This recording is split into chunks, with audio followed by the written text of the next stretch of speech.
పల్లవి TV. మనం ఈరోజు ఖైరతాబాద్ వినాయకుడి దగ్గర ఉన్నాం. ఖైరతాబాద్ బడా గణేష ఏర్పాట్లు మొత్తం పూర్తయ్యాయి నిన్నటితో. ఈ ఏడాది శ్రీ విశ్వశాంతి మహాశక్తి గణపతితో 69 అడుగుల భారీ మట్టి విగ్రహాన్ని ఏర్పాటు చేయడం జరిగింది. ఇక్కడ నిన్న శిల్పి రాజేంద్ర నేత్రాలను గీసే పనిని నిన్నటితో పూర్తవ్వడంతో నిన్న ఆగమన ఉత్సవం కూడా ఇక్కడ భారీగా జరిగింది. ఇక్కడ భక్తుల కోలాహలంతో ఇక్కడ పరిసర ప్రాంతాలంతా సందడిగా నెలకొంది. ఇక్కడ కమిటీ మెంబర్స్ ఉన్నారు. ఇక్కడ వచ్చే లక్షలాది మంది భక్తులు వస్తారు. వారికి ఎలాంటి ఏర్పాట్లు చేశారు, అసలు క్యూ లైన్లు ఎక్కడి నుంచి ఏర్పాటు చేశారు, ఎలాంటి జాగ్రత్తలు తీసుకుంటున్నారు, ఇంత ముందుకు మనకు బడా గణేష విశిష్టతకి ఇప్పుడు విశిష్టతకి ఏంటి తేడా అనేది ఇక్కడ మనకి రాజ్ కుమార్ గారు ఉన్నారు. వారితో మాట్లాడదాం. నమస్తే సార్, మీకు ముందుగా ఈ ఉత్సవ కమిటీకి శుభాకాంక్షలు సార్. ఎందుకంటే 71 సంవత్సరంలోకి మీరు అడుగు పెట్టడం జరిగింది. మీకు దానికి కంగ్రాచులేషన్స్ సార్. సార్, ఈసారి ఇక్కడ బడా గణేష విశ్వశాంతి మహాశక్తి గణపతిగా పెట్టడానికి ఏంటి సార్? చూడండి, మనకు ఆపరేషన్ సింధూర్ తర్వాత భారతదేశ ప్రజలందరూ కలిసిపోయారు. ఏంది ఇది, ఏం జరుగుతుంది అనే ఉద్దేశం ఉన్నప్పుడు ఒక మహిళ అన్నది పోయి మీ మోడీ గారికి చెప్పుకో అన్నారు. దానికి మోడీ గారు ఇమీడియట్లీ రియాక్ట్ అయ్యి ఆపరేషన్ సింధూర్, ఎందుకు ఒక మహిళది వచ్చి సింధూరం తీసినందుకు ఆపరేషన్ సింధూర్ అని నామకరణం చేశారు. దానిలో భారత ప్రజలందరూ ఒక్కతాటిపై వచ్చి చాలా బాధపడ్డారు. ఆ థీమ్ తర్వాత మనం ప్రతి సంవత్సరం ఒక్కొక్క థీమ్ తీసుకుంటాం. కానీ ఈ సంవత్సరం ఏంటంటే ఆపరేషన్ సింధూర్ థీమ్ కోసము విశ్వశాంతి మహాశక్తి వినాయకుని ఎంచుకున్నాం. ఎందుకంటే ఈ పూజించిన తర్వాత ప్రపంచం మొత్తం శాంతి ఉండాలనే ఉద్దేశంతో ఈ థీమ్ అనేది తీసుకోవడం జరిగింది.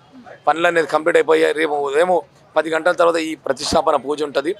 ఖచ్చితంగా మేము ఈ సంవత్సరం ఏంటంటే విశ్వశాంతి కోసము భగవంతుని ప్రార్థిస్తామని మేము తెలియజేస్తా ఉన్నాం.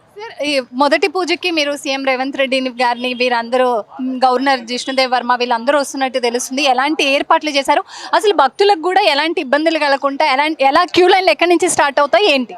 మనకు గౌరవ గణేశోత్సవ కమిటీ అధ్యక్షులు దానం నాగేందర్ గారు మరి ఆయన్నే ముందుండి అన్ని డిపార్ట్మెంట్ వాళ్ళతో సమయం పరిపించి, పొన్నం ప్రభాకర్ గారు ఆయన ముందుండి మన వారితో పాటు అన్ని ప్రభుత్వ సంబంధించిన అన్ని డిపార్ట్మెంట్ వాళ్ళతో వారితో పాటు హైదరాబాద్ సిపి గారు ఇక్కడ వచ్చే భక్తులకు అన్ని రకాల ఏర్పాటు వారు చేయడం జరుగుతూ ఉందన్నమాట.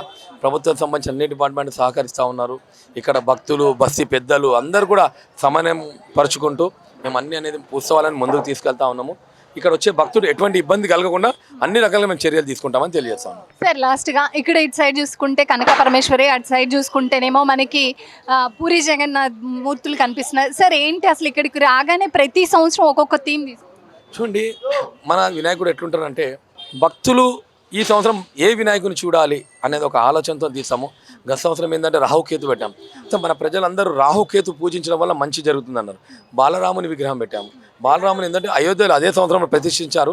అందరూ అక్కడ వెళ్ళి చూడలేరు కాబట్టి ఆ థీమ్ అనేది తీసుకున్నాము. అట్లా ఒక్కొక్క సంవత్సరం ఒక్కొక్క థీమ్ తీసుకున్నాము. మరి ఈ సంవత్సరము హయగ్రీవ స్వామిని తీసుకున్నాము. ఈ దేవతామూర్తులందరికీ ఈ జనరేషన్లో పిల్లలకు తెలియాలి అనే ఒక ఆలోచనతో ఈ అమ్మవారిని కొంతమంది కోరిక మేరకు పెట్టాము. అవతల సైడ్ గజ్జలమ్మవారు, ఇక్కడ ఏంటంటే గజ్జలమ్మవారు ఈ వినాయకుడు పెట్టే స్థలంలో కూడా ఉండే కాబట్టి ఇట్లా ఒక్కొక్క థీమ్ అనేది తీసుకోవడం జరిగింది అనమాట.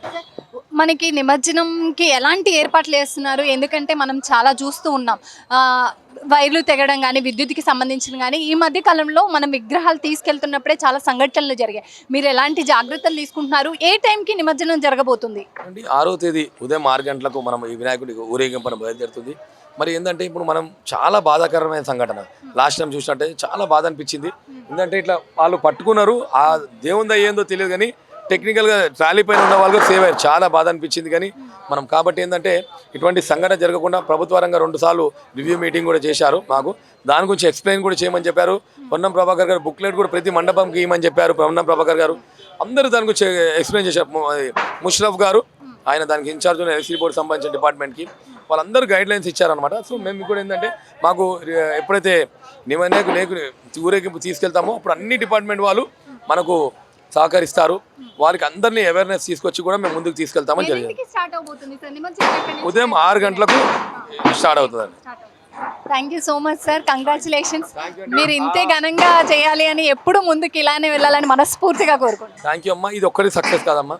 ఎప్పుడైతే ఒక్క చేతితో సపోర్ట్ ఏ విధంగా కాదో అందరు సహకరిస్తేనే ఇంత పెద్ద బ్రహ్మాండమైన ఉత్సవాలు.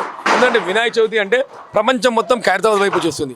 ఆ దేవుడు ఆశీర్వాదము, మా నాన్నగారి ఆశీర్వాదం, శంకరయ్య గారి ఆశీర్వాదము, దానివల్ల మేము ఈ ఉత్సవాలను ఘనంగా చేయడం జరుగుతూ ఉంది. ప్రతి ఒక్క మీడియా మిత్రులకు కూడా ధన్యవాదాలు తెలియజేస్తా ఉన్నాం. చూసారు కదా, రాజ్ కుమార్ గారు కూడా చెప్తున్నారు ఎక్కడికక్కడికి చంద్రగ్రహణం మనకి 7వ తారీఖు ఉంది కాబట్టి గ్రహణానికన్నా ముందు 12 గంటల ముందే జరగాలి కాబట్టి 6 గంటలకే ఇక్కడ ఖైరతాబాద్ బడా వినాయకుడి నిమజ్జనానికి కూడా బందోబస్తుగా ఏర్పాట్లు చేయడం జరిగిందని చెప్తున్నారు. ఇక్కడ భారీ క్యూ లైన్లు కూడా భక్తులకి ఎక్కడ కష్టం కలగకుండా వాళ్ళు వచ్చిన వే కానీ అన్ని క్లియర్గా మనకి ఇక్కడ మెన్షన్ చేయడం కూడా జరిగింది. ఇక్కడ చాలా మంది పోలీసుల బందోబస్తు కూడా పకడ్బందీగా పెట్టారని కూడా చెప్తున్నారు. 1954 శంకరయ్య గారు మొదలు పెట్టారు ఇక్కడ 3-4 కలిసి. ఆ తర్వాత మరి సింగారి సుదర్శన్ గారు మరి వారు మొదలు పెట్టారు. వారి ఎంబడ మేము సీనియర్ బిల్డర్ రమేష్ గారు మరి ఇంత పెద్ద వినాయకుడు చేయడం జరిగింది. 1978 నుంచి నేను ఇక్కడ పక్కన 2 అడుగులు వేస్తున్నా, ఇంటి పక్కనే ఇక్కడ పొద్దున్న లేస్తాం మేము వినాయకుని దగ్గరకు వచ్చేది. 78, 79, 80, 81, 2024, 25 మరి ఇంత పెద్ద ఖైరతాబాద్ యావత్ ప్రపంచంలో మరి ఇక్కడ వేల మంది వస్తారు భక్తులు, లక్షల మంది. వారికి వచ్చేది పులిహోర కానీ వాటర్ కానీ ప్రసాదం కానీ మరి ఇక్కడ సీసీ కెమెరాలు ఏర్పాటు చేస్తున్నాం. అడుగడుగు పోలీస్ బందోబస్తు ఉంటుంది. గౌరవమైన ముఖ్యమంత్రి మాకు అన్ని విధాలుగా శాఖ నుంచి health department, electricity department, water works ఇవన్నీ అంబులెన్స్ బండ్లు ఏర్పాటు చేస్తారు. గత సంవత్సరం ఇదే సంవత్సరం ఈ మాదిరిగా మరి ఏర్పాటు చేస్తున్న ముఖ్యమంత్రికి ప్రత్యేకంగా ధన్యవాదాలు తెలియజేస్తున్నాము. ఎలాంటి ఇబ్బంది లేకుండా లక్షల మందిని ఇంత కంట్రోల్ చేసినందుకు పోలీస్ డిపార్ట్మెంట్ మరి హోమ్ డిపార్ట్మెంట్ మా పోలీస్ డిపార్ట్మెంట్ సీఎం గారికి గౌరవమైన డిప్యూటీ సీఎం గారికి మేము ప్రత్యేకంగా ధన్యవాదాలు తెలియజేస్తున్నాం. అడుగుగానే పోలీస్ బందోబస్తు ఇక్కడ 4 రహదారులు ఇక్కడ బారికేడ్లు ఏర్పాటు చేసాం. రైల్వే గేట్ ఇక్కడ మీరా టాకీస్ ఐమాక్స్ థియేటర్ మా బస్సు నుంచి ఒక పెద్ద మనిషి లేక ఉండే ఒక దారి ఇక్కడ ఇవ్వడం జరుగుతుంది. నా పేరు బిల్డర్ రమేష్. మరి పద్మశాలి సంఘం వారి 75 అడుగుల కడవ మొదటి పూజ మరి ఉదయం 7 గంటల నుంచి 8 గంటల వరకు పూజా కార్యక్రమం పాల్గొంటారు. 75 అడుగుల కడవ, 75 అడుగుల జంజం, 75 అడుగుల కడవ గర్గమాల పట్టు వస్త్రాలతో గుర్రంకొండ గారి ఆధ్వర్యంలో ఊరేగింపుతో ఇక్కడ పొద్దున ఉదయం పూజలో పాల్గొంటారు. మరి వాసవి సంఘం గౌతు రామకృష్ణ గుప్తా, కస్తూరి శ్రీనివాస్ గుప్తా వాళ్ళు 1,00,000 రుద్రాక్ష మాలలతో వినాయకుని పూజలో పాల్గొంటారు. 5-6 రోజుల తర్వాత మరి భక్తులకు లైన్లో వచ్చి వాళ్ళకు ఒక్కొక్కటి మరి రుద్రాక్ష మాల ఇవ్వడం జరుగుతుంది. లంగ రోజు నుంచి భక్తులు 1500 కిలోల లడ్డు మరి ఇక్కడ వినాయకుని ఊరేగింపుతో పండుగ రోజు వారు ఇక్కడ సమర్పిస్తారు, వినాయకుని పూజలో పాల్గొంటారు.